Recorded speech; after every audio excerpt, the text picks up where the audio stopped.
Hola, ¿qué tal? Buenas tardes. Mi nombre es Laura Parra y en este video vamos a hablar un poquito sobre la integración económica de la Unión Europea.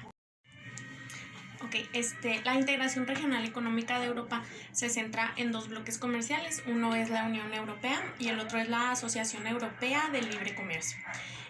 Por mucho la Unión Europea es la más importante, ya que cuenta en la actualidad con 27 miembros y pues es una fuente muy importante de económica y política para el.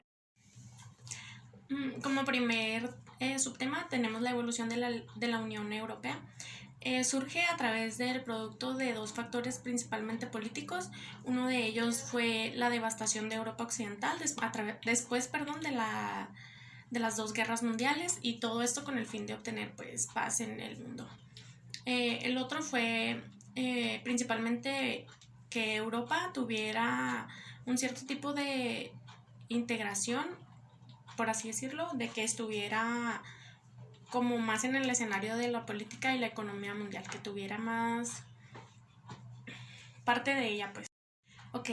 Por otra parte tenemos la estructura política de la Unión Europea, que se divide en cuatro.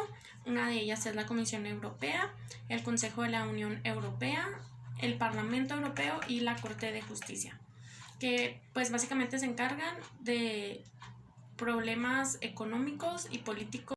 La Comisión de la Unión Europea se encuentra en Bruselas, tiene aproximadamente más de 24,000 empleados y, como ya lo habíamos dicho, tiene 27 miembros elegidos pues por cada país y se van rotando a partir de 5 años.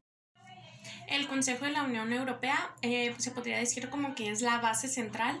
En la comisión como que se ponen en sí para los problemas, para dialogarlos y todo eso, pero si el Consejo de la Unión no lo permite, no se pueden llevar a cabo. Pues este organismo está compuesto por un funcionario de cada país.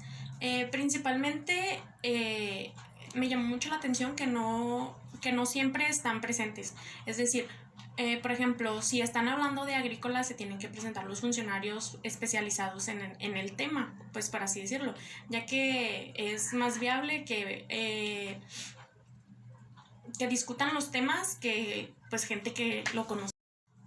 El Parlamento Europeo tiene 732 miembros en el Parlamento, pues son elegidos por la población del Estado. Bueno, más que nada se dedican a debatir la legislación propuesta por el Consejo y a su vez por la Comisión. O sea, tiene que pasar primero por la Comisión, luego por el Consejo. Pues pueden proponer La Corte de Justicia está compuesta por un juez de cada país. Es el Supremo Tribunal de Apelación de las legislaciones que se realizan en la Unión Europea. Continuaremos con el Acta Única Europea. Pues su objetivo principalmente era establecer un solo mercado y pues estaba ligada a ciertos cambios que tenían que acatar. Uno de los principales cambios fue eliminar todos los controles fronterizos entre los países, es decir, el sector aduanero se encargaba principalmente del comercio entre países, y cuando entra el acta, pues tienen que acatar ciertos cambios para que puedan. El Acta Única Europea tuvo un efecto significativo en la economía de la Unión Europea, ya que pues impulsó la reestructuración de sectores importantes en la industria. Es decir, con esto se llevó a cabo más comercio y las empresas empezaron a tener mayor utilidad. Continuaremos con el establecimiento del euro. El euro actualmente circula en 16 de los 27 estados miembros de la Unión Europea.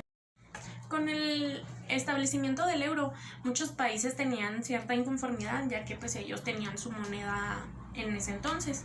Los principales beneficios del euro fueron que las empresas e individuos conseguirían ahorros significativos si tenían una moneda en lugar de varias.